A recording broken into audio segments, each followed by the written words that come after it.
पुरुषाय विद्महे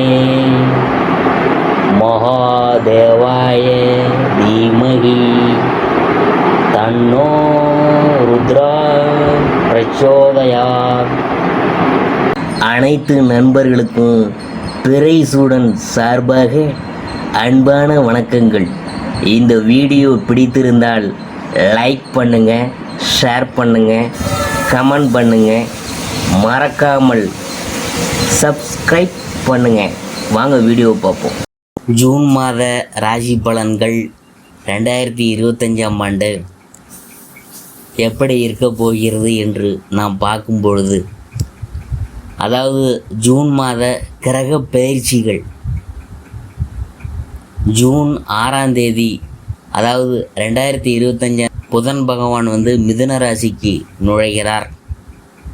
ஜூன் 7ஆம் தேதி செவ்வாய் பகவான் சிம்ம ராசிக்கு பயிற்சி ஆகிறார்.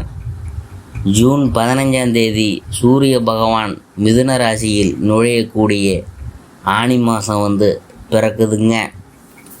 ஜூன் 22ஆம் தேதி புதன் பகவான் கடகராசிக்கு பயிற்சி ஆகிறாரு. ஜூன் 29ஆம் தேதி சுக்கிர பகவான் ரிஷபராசியில் நுழைகிறார். இவ்வாறு பயிற்சிகள்லாம் செயல்படுதுங்க ஜூன் மாதத்தில். சிம்ம ராசி அன்பர்களே, லாபஸ்தானத்தில் குரு அமர்ந்துள்ள நிலையில் சுக்கிரனும் சுபபலம் பெற்று சஞ்சரிக்கிறதுனால வருமானம் போதிய அளவுக்கு இருக்கும். கலஸ்தரஸ்தானத்தில் சனியும் ராகுவும் சேர்ந்திருக்கிறதுனால மனைவியின் ஆரோக்கியத்தில் கவனமாக இருத்தல் வேணும். சிறு உபாதையானாலும் மருத்துவரிடம் காட்டி யோசனை பெறுவது நல்லது. நெருங்கிய உறவினரிடையே ஒற்றுமை நிலவும். மருத்துவ செலவுகளை தவிர்க்க முடியாது.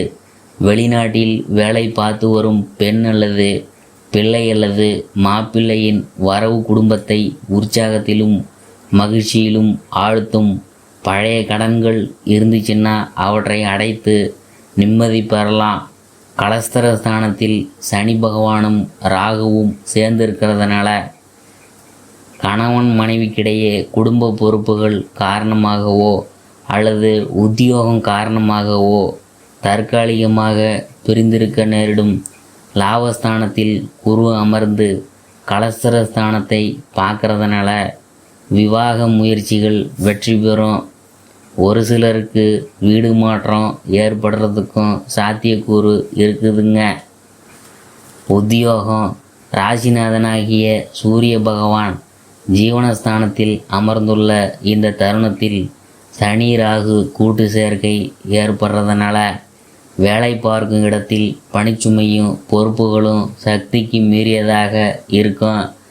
ஆயினும் அதற்கேற்ற ஊதியமும் நிர்வாகத்தினரின் பாராட்டுகளும் கிடைக்கும். தற்காலிக பணியாளர்கள் தங்கள் பணிகளில் நிரந்தரம் செய்யப்படுவாங்க. வெளிநாடு சென்று வேலை பார்க்க வேண்டுமென்ற ஆர்வம் இருந்துச்சுன்னா இந்த மாதத்தில் முயற்சி செய்யலாம், வெற்றி கிடைக்கும். தொழில் வியாபாரம் கிரக நிலைகளின்படி இந்த மாதம் முழுவதும் சந்தை நிலவரம் உதவிகரமாக இருக்கும். உங்கள் சரக்குகளுக்கு நல்ல விலை கிடைக்கும். உற்பத்தியை சிறிது அதிகரித்து கொள்ளலாம். நிதி நிறுவனங்கள் உதவிகரமாக ஒத்துழைக்கும். புதிய முதலீடுகளில் அளவோடு ஈடுபடலாம். சக கூட்டாளிகள் ஒத்துழைப்பாங்க. உற்பத்தியை அத்தியாவசிய மூலப்பொருட்கள் நியாயமாக விலைக்கு கிடைக்கும். கலைத்துறையினர் வாய்ப்புகளும் வருமானமும் சீராக இருக்கும். மக்களிடையே செல்வாக்கு உயரும். சங்கீத வித்வான்கள், பரதநாட்டிய கலைஞர்கள், நடிகை நடிகர்கள், திரைப்பட தயாரிப்பாளர்கள், இயக்குநர்கள் ஆகியோருக்கு லாபகரமான மாதம்தான் என்பதை சுக்கிரனின் சஞ்சார நிலை எடுத்துக்காட்டுது. தசா புத்திகள் சுபபலம் பெற்றிருப்பின் படப்பிடிப்புக்காக வெளிநாடு சென்று வரும் சாத்தியக்கூறு இருக்குதுங்க. அரசியல் துறையினர் அரசியல் துறையை தங்கள் அதிகாரத்தில் கொண்டுள்ள கிரகங்கள் அனுகூலமாக சஞ்சரிக்கிறதுனால கட்சியில் ஆதரவும் மக்களிடையே செல்வாக்கும் உயரும். புதிய பொறுப்புகளை ஏற்க வேண்டியது வரா.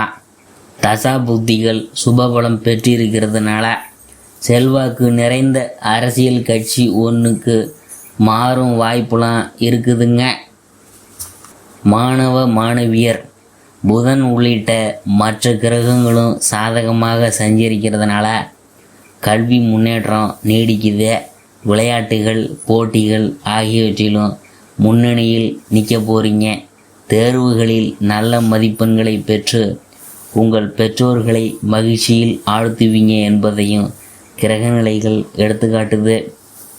விவசாயத்துறையினர் விவசாயத்துறையை தங்கள் கட்டுப்பாட்டில் கொண்டுள்ள கிரகங்கள் ஓரளவே அனுகூலமாக சஞ்சரிக்குது. விளைச்சலும் வருமானமும் ஒரே சீராக இருக்கும். தண்ணீர் பற்றாக்குறை சிறிதும் இருக்காது. கால்நடைகளின் பராமரிக்கிறதுல செலவுகள் அதிகரிக்கும்.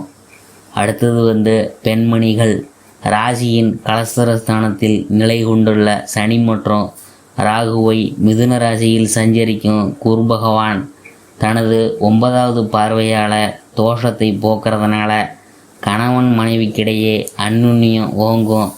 வேலைக்கு சென்று வரும் சிம்மராசி பெண்மணிகளுக்கு பணிச்சுமை அதிகரித்தாலும் அதற்கேற்ற ஊதிய உயர்வு கிடைக்கிறது மகிழ்ச்சியை அளிக்கும். கலஸ்தரஸ்தானத்தில் சனி ராகு இணைந்திருக்கிறதுனால மனைவியின் உடல் ஆரோக்கியத்தில் கவனமாக இருத்தல் வேணும். சாதாரண உபாதையாக தோன்றினாலும் மருத்துவர்கிட்ட காட்டி சிகிச்சை பெறுவது நல்லது. தன்னையும் அறியாமல் மனைவி செய்யும் சிறு தவறுகளை பெரிதாக்கி குற்றம் கூறுவதை தவிர்க்க வேணும். பரிகாரம் என்னன்னு பார்க்கும் பொழுது சனிக்கிழமையில் ஒரு ஏழைக்கு உணவளித்தால் தோஷம் நீங்கும் என பரிகார ரத்னம் என்னும் புராதன நூல் கூறுது.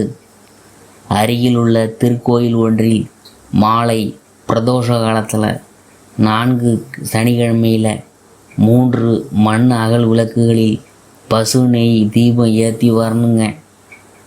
கோயிலுக்கு செல்ல முடியாதவங்க அவரவர் வீட்டில் உள்ள பூஜை அறையில் நெய் தீபங்களை ஏற்றி வரலாம். சிம்மராசிக்காரவங்களுக்கு 2ஆம் இடத்துல அதிபதியான குரு பகவான் லாபத்தில் இருக்கிறாரு. நீண்ட நாளாக திருமணம் ஆகாதவங்களுக்கு திருமண யோகம் உண்டாகும். குடும்பஸ்தான அதிபதி புதன் பகவான் ராசியில் வர்றதுனால திருமணத்துக்கான வரன்கள் அதிக அளவில் வரும். மனைவியின் மனதை புரிந்து கொண்டு நடக்க வேணுங்க. 9ஆம் இடத்துல சுக்கிர பகவான் இருக்கும்போது பண விஷயத்தில் சில தடுமாற்றங்கள் ஏற்படும்.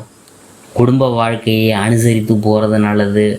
சனி 8ஆம் இடத்துல அமர்ந்திருக்கிறதுனால வேலை பார்க்கும் இடத்துல பதவி உயர்வு சம்பள உயர்வு இல்லாமல் இருந்திருப்பீங்க. குலதெய்வ வழிபடுறதுனால 8இல் இருக்கும் சனி பாதிப்புகளை தராதுங்க. வேலையில் முன்னேற்றத்தை கொடுக்குமுங்க. புதிய வேலை வாய்ப்புகள்லாம் கிடைக்குமுங்க. அதாவது மாணவர்களை பொறுத்தவரை கல்வியில் சிறந்து விளங்க புதன் செவ்வாய் குரு கிரகங்களின் நிலை மிகவும் முக்கியமானது. புதனின் அருளால் 9ஆம் வகுப்பு படிக்கும் மாணவர்களுக்கு எல்லா வகையிலும் வெற்றி உண்டாகும். செவ்வாய் பகவான் முதல் 7 நாட்கள் நீச்சமாக இருக்கிறதுனால 10, 11, 12 மாணவர்களுக்கு சிறு சிறு தடுமாற்றங்கள் இருந்து கொண்டே இருக்கும். ஜூன் 8ஆம் தேதிக்கு பிற்பாடு அருமையான காலகட்டமாக இருக்க போகுது. நல்ல கல்லூரி விரும்பிய துறைகள் கிடைக்கும். குரு பகவான் சாதகமாக இருக்கிறதுனால உயர்கல்வி படிப்புக்கு நல்ல வாய்ப்புகள் அமையும் மாதமாக இருக்க போகுது. சுக்கிர பகவான் பாக்கியஸ்தானத்தில் இருக்கிறதுனால தொழிலில் பட்டையை கிளப்ப போகிறீங்க. சனி உங்களை தடுக்கிறதுனால பணியாட்கள் பிரச்சனை வரும். இருந்தாலும் குலதெய்வத்தை வழிபடுறது அமோகமான பலன்களை தரும். குறிப்பாக பெண் தொழில் முனைவோருக்கு மிக சிறந்த வளர்ச்சி உண்டாகும் காலகட்டமாக இருக்க போகுது. பிள்ளைகளுக்காக நிறையவே நீங்கள் செலவு செய்வீங்க. ஆனால் அவங்களின் செயல்பாடு உங்களுக்கு திருப்தியாக இருக்காது. ஏதாவது ஒரு சிக்கல் இருந்து கொண்டே இருக்கும். அஷ்டமத்து சனி உங்களுக்கு இருக்கிறதுனால இன்சூரன்ஸ் எடுத்துக்கொள்வது நல்லது. உடம்பில் சிறு தொந்தரவு வந்தாலும் மருத்துவரை அணுகி ஆலோசனை பெறுவது நல்லது. முடிஞ்சிச்சுனாக்க அதாவது முடிந்தால் முழு உடல் பரிசோதனை செய்து கொள்வது நல்ல பலன்களை தரும். பாகியஸ்தானத்தில் சுக்கிரன் போகிறாரு. லாபத்தில் புதன் இருக்கிறதுனால புதிய படங்கள் நாடகங்களில் நடிக்கிறதுக்கும் ஒப்பந்தங்கள்லாம் வரும். ஓடிடி தளங்களில் படங்களை வெளியிடுவதற்கான வாய்ப்புண்டு. அனைத்து துறை கலைஞர்களுக்கும் மாற்றம் முன்னேற்றம் நிறைந்த காலகட்டமாக இருக்க போகுதுங்க. சிம்மராசியில் பிறந்த அரசியல் தலைவர்களுக்கு 10ஆம் இடத்தில் சூரியன் இருக்கிறது சாதகமான சூழ்நிலையை தரும். 15ஆம் தேதி சூரிய பகவான் லாபத்திற்கு வருவது திட்டமிட்டு செயல்பட்டு வெற்றியை நீங்கள் பார்க்க போகிறீங்க. தலைமைக்கு நெருக்கமானவங்க முக்கிய முடிவுகளை எடுக்கும் காலகட்டமாக இருக்கும். மிகுந்த முன்னேற்றம் மற்றும் எதிர்பார்க்கும் காரியங்களில் வெற்றி கிடைக்கும் மாதமாக இருக்க போகுது.